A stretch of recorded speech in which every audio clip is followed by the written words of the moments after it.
mencari solusi ya, dan memungkinkan untuk melakukan percepatan proses pengangkatan calon ASN, ya, tentu sekali lagi dengan tetap melindungi hak-hak calon ASN dan memaksimalkan dampak pelayanan bagi masyarakat, ya, maka sesuai dengan petunjuk Bapak Presiden tersebut, Bapak Presiden kemudian mengambil keputusan dan telah menyetujui ya, untuk memberikan arahan sebagai berikut. Ya. Yang pertama, pengangkatan CASN dipercepat, yaitu untuk CPNS diselesaikan paling lambat pada bulan Juni tahun 2025. Sedangkan untuk P3K seluruhnya diselesaikan paling lambat pada bulan Oktober tahun 2025. Ya.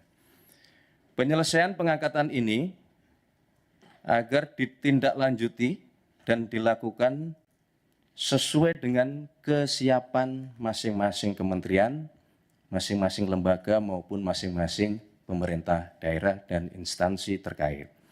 Ya. Kedua, kepada kementerian, lembaga, dan pemerintah daerah, Bapak Presiden memberikan petunjuk untuk segera dilakukan analisis dan simulasi dengan tetap mempertimbangkan kesiapan masing-masing di dalam memenuhi persyaratan tersebut, agar pengangkatan ini dapat dilakukan sesuai dengan jadwal terbaru yang telah ditetapkan, sebagaimana yang tadi sudah kami sebutkan di poin pertama. Yang ketiga,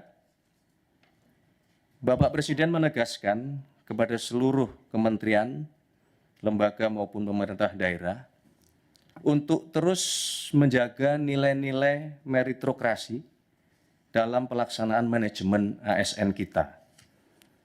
Berkenaan dengan proses penerimaan P3K untuk tahun 2024 ini, ya, kebijakan ini merupakan kebijakan afirmasi terakhir.